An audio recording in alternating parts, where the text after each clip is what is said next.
Mrs. Nightmare. My name is Daniel, and I'm from Michigan. Before I was born, my parents and my sister were planning to move to Michigan in 1996 due to my father getting a new job there that required them to relocate. My father found a 5-bedroom, 3-bath ranch-style home in Michigan, hidden in the trees alongside a private country club and golf course that had been in operation since 1922, sitting on what was ironically called Clubhouse Drive. The home provided gorgeous views of the fairways, filled with tons of oaks and pine trees everywhere. My grandparents on my mum's side decided it was a good venture to join my family, so they could assist with my sisters while my parents had to work. It was the perfect place to start a new chapter that bring my grandparents and family together as one. This move was one of the biggest highlights in our family, which eventually brought me into this world when I was born in the house in the year 2000. This is my true eyewitness testimony of the haunting of Clubhouse Drive. This is a 2-story house with a main floor and a fully finished basement where my grandparents lived while our family had the main floor. The house is built into a hill, so the backside of the basement is built into the ground, and the opposite side has many windows looking out into the backyard that features 4 levels of terraces filled with pine trees and bushes. Off the final terrace is the view of our backyard that backs up to the woods. In January of 1997, my family moved in, and I can recall weird encounters starting to happen as early back as when I was a year or 2 old. The activity seemed to start after I was born, as no one in my family can recall anything strange happening prior to the year 2000. My sister Lauren's room was located in the basement of the house across from our grandparents' kitchen. From the very beginning of her moving down there in 2000, she said that she felt a strange presence of a man called James in the basement who liked to smoke. There were a few times at night that she would randomly get whiffs of cigarette smoke in the basement. Lauren never told us until a few months ago actually, as no one in our family smoked cigarettes, ever. And my parents and grandparents would have hit the ceiling if they found out anyone was smoking. One time in the middle of the night, the shade in Lauren's window shut up all by itself, which caused Lauren to hide under the blankets. Utterly terrified, another time in the middle of the night, her carousel sitting on her dresser across the room began playing on its own. This particular carousel must be wound up first for it to play, and it can't just go off all on its own. It started playing from the beginning to the very end, and something had wound it up for it to start playing. My grandma Betty would watch me during the day while my parents worked, and my sisters were off at school. One winter afternoon, while my grandpa was sitting in the living room across with me, she saw a white, bright apparition of a skeleton float across a wall into the front foyer. I believe this next thing happened within the same year, and it's even more terrifying. My sisters were up watching late-night TV in the main living room. Everyone else was asleep, including myself. Lauren had been facing our TV set, which had a glass window on the left for DVDs, and it reflected the view into the dining room and kitchen through it. All of a sudden, Lauren saw a black figure standing in front of the back door of the kitchen through the reflection of the glass. After it just stood there, it started walking into the kitchen past the wall out of view. Without informing Alex what she just saw, Lauren took off down to her room, leaving Alex in a state of panic. She ran to our room where I was. My sister Alex still has a good memory of this night, and it terrifies me to know this entity was in the room next over from me, since Alex and I shared the room from across our kitchen on the main level. It's haunting to know just how close it was, and that it showed itself to my sister that night while slinking around in our kitchen. After that, Lauren never saw the entity again. It was a one-time experience, but was not the only one it would happen to. And it wasn't the last time either. One day my two sisters were downstairs in Lauren's room, and they heard a deep growl come from near the wall of the room. I remember them coming up to tell me about it, and all three of us became very scared of the basement. Little did we understand that the activity would soon pick up, and we were totally unaware of what would occur in the next decade. A few years later, around 2004, my grandma Betty was downstairs in her living room reading the newspaper one afternoon. My grandpa was upstairs in the garage, and myself, as well as my family, were out at school and work, as you can imagine. Well, from the corner of her eye, she saw something move in the hallway across from where she was sitting on the couch. When she looked up, she saw a black figure floating all the way across the living room that went into her grandpa's bedroom. I remember her telling us this a couple of times later when us kids were older, and this story never changed each time she told it. She's always been a woman of honesty and highly credible. The thing about my grandma is that she always has some new, strange experience about the house to share with us, and even still to this day at the age of 95, when her and I would talk about paranormal events happening in our house. One of the things she told me over and over was that when us kids were much younger and would go out on the weekends with our parents to the lake, her and Grandpa would be abruptly jolted by the sound of a door slamming shut upstairs in the evening, when no one was home or upstairs at all. She indicated that the door would slam as hard as possible, and she would tell me this would happen when there was absolutely no wind outside and the windows had been closed. She would always go on to say that it had to have been mine and Alex's bedroom or bathroom door. It happened on at least 3 occasions when my family and I were out at the lake in the summer, and it spooked my grandma quite a bit the more it continued to happen while my family and I were away for the day.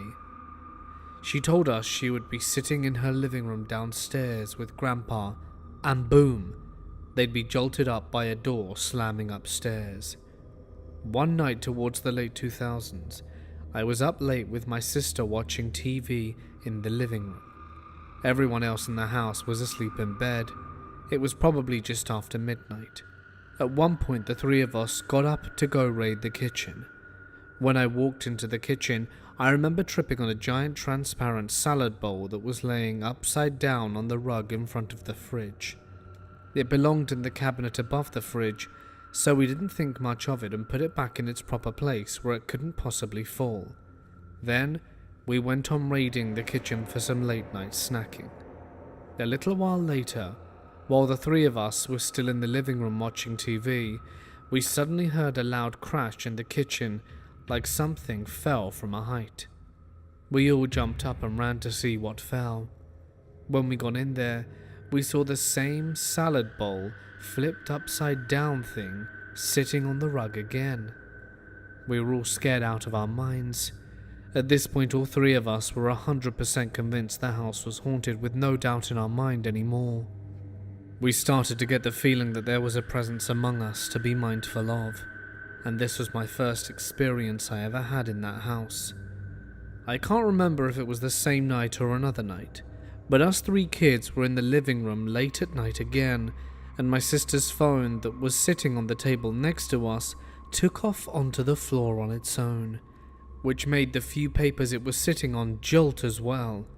All 3 of us witnessed it, and not one of us was close enough to the table to have moved it. I remember Lauren and Alex going nuts about how it was a poltergeist. Being young, I had no idea what that meant, so I asked and they told me. I became much more terrified of the house at night after that. During the daytime, I always felt safe again, much like Alex and Lauren did, but at night the house had a very scary feeling to it that I still feel when I'm there today. I can't explain it, but you just feel you're alone with something otherworldly. That's probably the best way that I can put it into words anyway. There were several times I would hear footsteps all throughout the main floor while everyone was asleep in the middle of the night. They were very slow footsteps, and I had a lot of restless nights because of the array of mysterious sounds I'd hear outside my room all night long for many years, a lot of which were natural sounds the house would make when it settles, but other sounds I heard were far from the house, just settling. In 2007, we brought a new family member into the house, a baby Cairn Terrier Poodle mix that was saved from a house fire up north. We called her Bella. She was the most rare, beautiful, and oh so adorable dog I've ever seen. She looked like a sort of mini Labrador. She was the perfect new addition to our family, and she was always loved so immensely and brought such good energy to our home. In 2010, Lauren moved out of the house and went off on her own to do college and work. She'd come back to visit here and there, and when she did, the house seemed to react to it. Not long after she moved out, I woke up one morning and walked out into the hall, almost stepping on a picture frame that was left face down on the carpet. I picked it up, and the photo frame was of Lauren in high school that we kept on the wall. When I looked at it, I was shocked by what I was seeing. There was an orange colour mark imprinted right over Lauren's entire face. It honestly looked like it was supposed to be a flame. The glass was still intact from what I remember, so how in the world could this mark just appear when it was never there before while the photo was still behind the glass? And why was it also on the floor just randomly after she moved out? It was really as if a spirit had some kind of message or feeling about Lauren leaving, or reacting to her going. I've always had the feeling that this presence didn't particularly like her, and this seems to be a confirmation of that for me.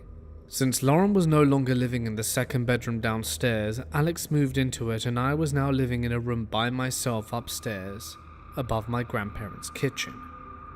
In November of 2011, we lost our grandfather. He was very sick at a nursing home and passed away there. It was very saddening for our family, especially my mother and grandma. When Lauren would come home to visit, she would always stay up late into the early hours of the morning watching TV and playing Sims on her MacBook in the living room upstairs. One of these times, I believe it was before Grandpa died, Lauren said that she had been in the living room on the recliner at 2 a.m. when she began to hear a voice downstairs. She also heard what sounded like furniture moving around. She'd gone downstairs to see if anyone was up, and no one was, and she was horrified after that finding. On a different night the same week she came to see us, she was about to go to bed. She went to the bathroom and heard shuffling next to the bathroom of my wall, and then she heard a male voice say her name loud and clear from somewhere in the hallway or dining room. She woke me up asking if I had said a name. Then I told her I hadn't, that I'd been asleep. Alex was already upstairs as Lauren told her what just happened, and we were all talking about it when our dad came to the kitchen where we were. Lauren asked if he was messing with her, and he swore he did not say her name and had just gotten up to get water.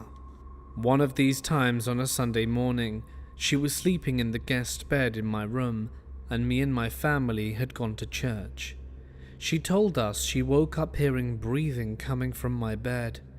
At first she thought I was still home and that I didn't go to church with them, but when she looked up at my bed to see for sure, she realized I was in fact not there at all, and that she was home alone.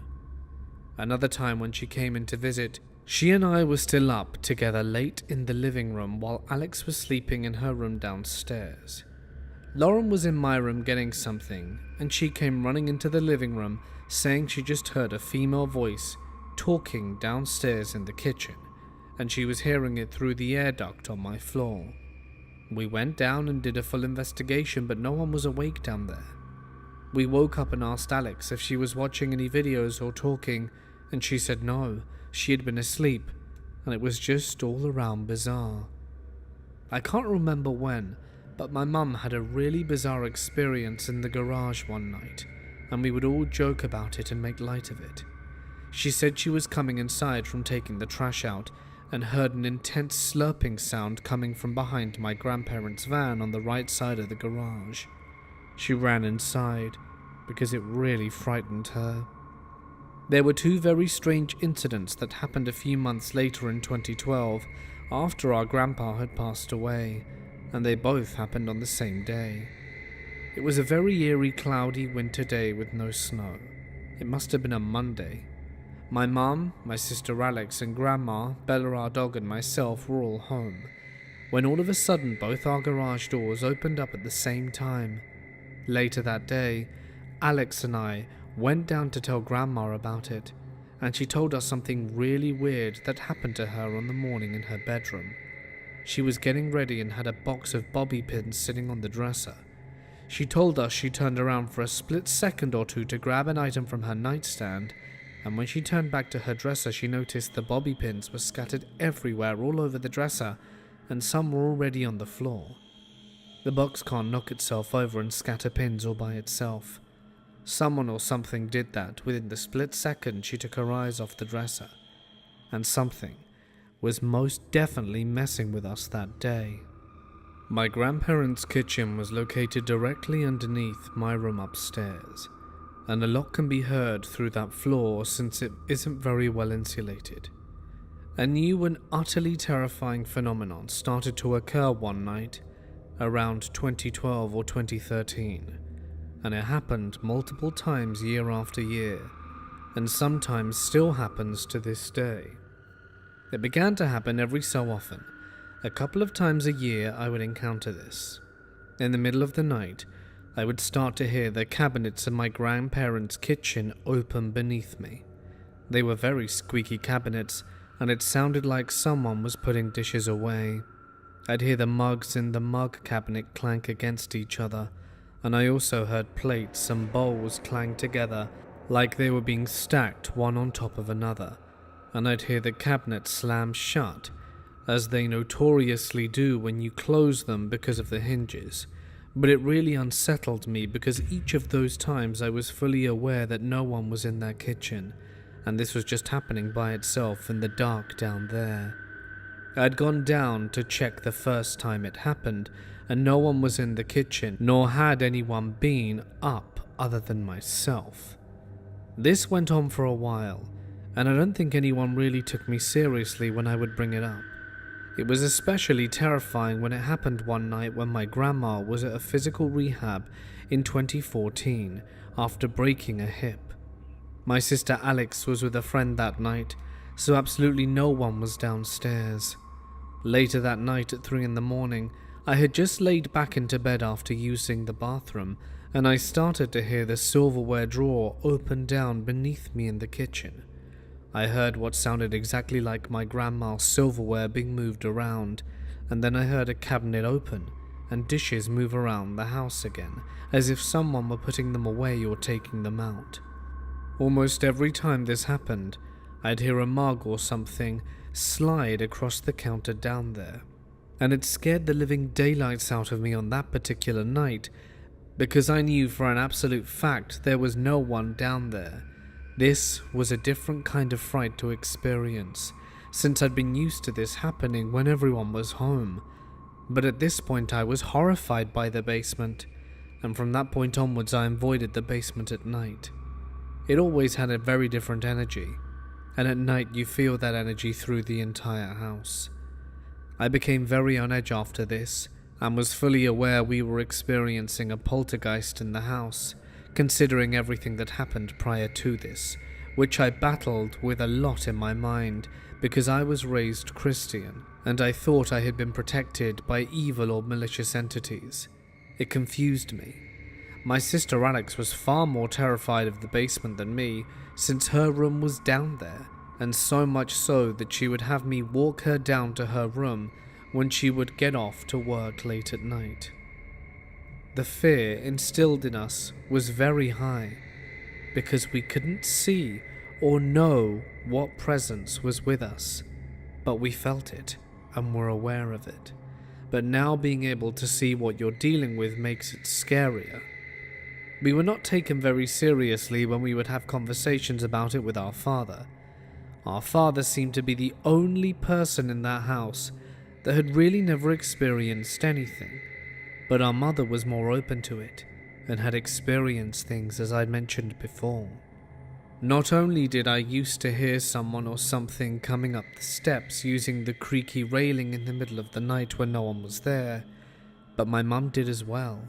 and it scared her for sure. But she experienced it on more than one occasion, and it happened several times. It's a very slow descent up the steps, with someone using the railing, and no one's visibly there. She said it happened one time around 5 in the morning when she would go up to take Bella outside, and sometimes it would happen earlier in the night. I heard it at least once in the middle of the night before, but can't recall exactly how many times, as it was a rare occurrence. A new phenomenon started up around the same time that I started hearing activity in the kitchen below my room. Alex and I have both heard this.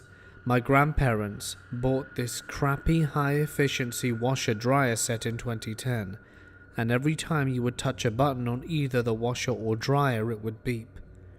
We became very familiar with the type and tone of the beep it would make. There were many nights where I definitely heard that beep, and it would be multiples of them, and then just stop. You'd hear buttons being played with. My sister heard it from her room as well, and would ask me the next day if I was down there doing laundry, and I never did laundry that late. Sometimes she would hear it, and I didn't, and vice versa, and we took note of this new phenomena. My sister had a really horrific and over-the-top experience one afternoon, while she was napping in her bedroom. She told me it felt like she had been waking up, and she started to hear the fan on her nightstand begin to accelerate, running faster and faster each second. And after she noticed that, she said it felt like the upper left corner of her mattress was being lifted, causing her to tilt sideways, and she immediately ran out of the bed and flew upstairs to tell us about it. Alex often heard very strange sounds outside her room in the hall while living down there, and also in her room while she was trying to sleep. Well, one night something very severe happened that required the whole house to get up. I don't have a great memory of it, but Grandma Betty was the first to hear it.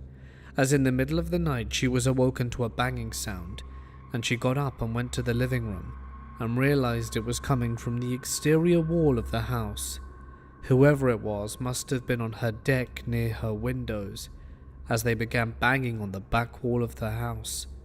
And she said the banging was so loud and intense that it shook and vibrated the walls. She got my parents up, and I was awoken from all the commotion. I was so disoriented from being asleep that I didn't really care about it. If I remember correctly, Grandma said she looked out the window and turned the deck light on, and it abruptly stopped and no one was out there that she could see. It would be absolutely off the wall for it to be a person, because rarely anyone knows about our private neighborhood along the golf course hidden in the trees. None of us on this street have ever experienced anyone trespassing on our property before, as it's an extremely quiet and safe area. But I knew what it was, and it definitely wasn't a person. It was clear to me that this was the entity that had been present with us all these years. Alex moved out in 2015, leaving me as the only child in the house. Not much ever happened after that, and the activity definitely declined, and it was a rare occurrence if anything did happen. There were a few times where I would be home after school, and it was just Grandma downstairs, and I would hear knocking coming from the hallway. One time I heard what sounded like a hammer banging a nail into a beam underneath my bathroom, but no one was down there doing such a thing. It was only me and Grandma home, and it was absolutely weird as hell. After that, the activity was pretty much non-existent, up until 2018. In February of 2018, I had a full-on undeniable poltergeist experience while I was up texting on my phone at 2 a.m. This was the weirdest thing I'd ever experienced in the house, and it came out of nowhere. I was in bed in the dark one night, no fans on or anything, just silence in the house. That was until I suddenly heard the light switch down beneath me flip on in my grandma's kitchen. When the light switch turned on, I also began to hear a beep accompanying it, and I figured that it was from her microwave that is plugged into the same circuit as the light switch. Then I heard my grandma's walker roll onto the hard kitchen floor and I heard it slowly roll to the far side of the kitchen directly under me, as if she was going to the fridge. Then I instantly remembered that my dad got her a new microwave, and he plugged it into a different circuit, and the microwave didn't beep anymore when you turned the lights on. I heard a cabinet open down there at the same moment, and decided to go to make sure it was actually my grandma, because it was a bit suspicious now, considering that I'd heard things from down there many years prior. I literally took off out of my bed and ran downstairs to see that all the lights in the basement were off, and my grandma's bedroom door was closed and no lights were on in the kitchen at all. I felt a rush of terror, and I flew back upstairs into bed. That was not Grandma.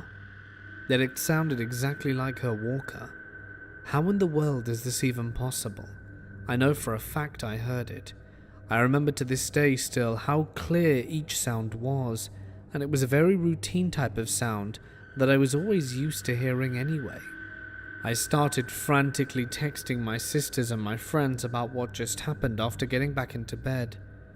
And at that same moment, I began to hear plastic grocery bags crinkling beneath me in her kitchen, like someone was messing around with her box of used grocery bags. I had just gone down there, and no one was in or near that kitchen. What the hell was I hearing? What I had experienced was like a replay of my grandma routinely going into her kitchen to fix herself something. I wanted to believe it was a residual haunting, but that doesn't just explain why. First of all, I heard all the bags wrinkling, and it also doesn't explain why I never heard that again after that night. It only happened at one time and never again, to me at least, or to my knowledge. It was a completely spontaneous event.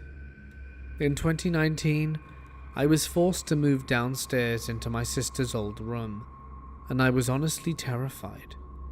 When I was a child, I attempted to sleep in Lauren's room a few times, and each time I would be unable to do so. I felt a high level of terror for no apparent reason, and I would have to go back up to my own room. Knowing I'd never been able to sleep down there, and knowing that the basement is sort of like the epicenter of the activity in the house, I was absolutely terrified out of my mind for the first few weeks. It ended up being a really good move though. It was peaceful for the most part. I rarely ever experienced or heard anything at night, but I had been sleeping with 2 fans on so that I wouldn't hear anything that would be happening. I knew I would be too scared, and I just didn't want to risk hearing anything, especially as I had a job at this point in life and really needed my rest to be undisturbed. There was one time when I was down in my room in the afternoon, and I undoubtedly smelled cigarette smoke. I couldn't figure out why or where it was coming from, so I chalked it up to coming from somewhere outside, even though that didn't really make sense. One time I did hear something. It woke me up one morning in 2020 during the COVID pandemic. It sounded exactly like someone took a walking cane and smashed it at the end of my outer door frame. I heard a smash twice, and that was it. I got up and my grandma wasn't up yet. No one else was present down there. I ended up moving out in 2020, but things around the house didn't end there. I can't remember which one, but a few Christmases ago, my sister Alex stayed at the house overnight for Christmas Eve into Christmas Day. And when I came over on Christmas Day, she told me she had been kept up all night by strange sounds in the basement. She was sleeping on an air mattress in our old room downstairs, and she had even heard activity going on across the hall in our grandma's kitchen, and she said she heard the silverware drawer open and silverware get messed up when she knew for a fact no one was there, and there were no lights on down there either. She was petrified. Alex told me she thought years ago when I told her about that happening that I was just making it up, and it was a horrifying realization that night for her that I had been telling the truth, as now it was happening to her all those years later. It was just the confirmation it wanted to prove to her, I suppose. Earlier last summer I stayed there while my parents were on vacation. I was there with my grandma downstairs and had Bella with me. I was staying in my old room upstairs and kept Bella close to me at all times, since she was 16 and getting quite old. The first night I got there, something really weird happened that had never happened before. I went into the living room to turn some lights on, as I arrived at the house after work in the evening and my parents had left hours prior. The second I laid my finger on the lamp in the living room to turn it on, everything in the entire room turned on at the same time. The chandelier above the stairwell, the TV, the DVD player, everything switched on simultaneously. I stood back in shock, trying to figure this out. As I did, I noticed I left the bathroom light on down the hall, and at the same time the chandelier turned off, then turned back on a few seconds later. Had there been a power failure? Surely everything would have gone out, but it was only the chandelier light that still had a good bulb in it. 15 minutes later, my grandma was downstairs calling me, because 15 minutes prior, when the entire living room came alive, the electricity in her bedroom had gone out, and she had to reset the breaker. I cannot begin to explain this one. It goes so far beyond comprehension because none of that is physically possible to just happen on its own, and it did, even as my father said. And I felt that the energy was giving me a clear message and that it was still present there in the house, and it was making me aware of that, or simply pranking me. Just last October, I went and stayed at the house alone for a week. Grandma was downstairs as usual, but it was much darker and much eerier because we had just put our precious Bella Bear to sleep late July due to very declining health. So the wound was still open from losing a very important and loyal family member from my childhood. The house was absolutely lonesome without her. I didn't have her comfort anymore while I stayed upstairs alone while my parents were on vacation, and it was downright terrifying in that house, more than usual. I heard a couple of loud slams from downstairs near the end of the night a few times that week, but nothing noteworthy happened. The house just felt very dark. The final thing I will bring up is that we have a lamp in this house that turns on all by itself sometimes. It happened one time in the middle of the night when I had been staying there, and my mum told me that it happened all the time. In combination with everything that has happened in the house over a 23-year span, I still don't have an explanation for any of it. We have only speculated on what it could be. My sister Alex made the suggestion that it could be the spirit of our grandfather, but I reminded her that the activity began 11 years before he passed away. However, we both said the activity wasn't happening anywhere near as much before he had passed in 2011, and it seemed to really spark after he was gone. I am extremely aware that the spiritual world is very real. I've become so fascinated in the supernatural, being someone who has witnessed it so much, and I've learnt so much about it over the past decade. From what I've learnt, we had a mild haunting compared to more severe cases with spiritual warfare and whatnot, and I'm thankful for that, because I'm not going to lie when I say that when stuff happens it really scares me in a way that I'm now used to, but it's really different than other fears. I believe there's been an entity in this house since before 97 when my family bought the home, and I believe it's possible that after my grandfather died, that the entity reacted to his death, and if I'm right, it seemed like it was trying to fool us into thinking it was the spirit of our grandfather, but none of us ever, and I mean ever, felt that at all. My family is still in the house as of today, and there are no future plans to leave. I visit it often as I only live 20 minutes away. I will end this by saying that I have never regretted experiencing anything that we have in this house. I'm very grateful I've been given the sense and eyes to experience the other world, and I'm eternally grateful for these experiences in life, because not everyone can say that they've seen the other side, and once you do, it changes you forever.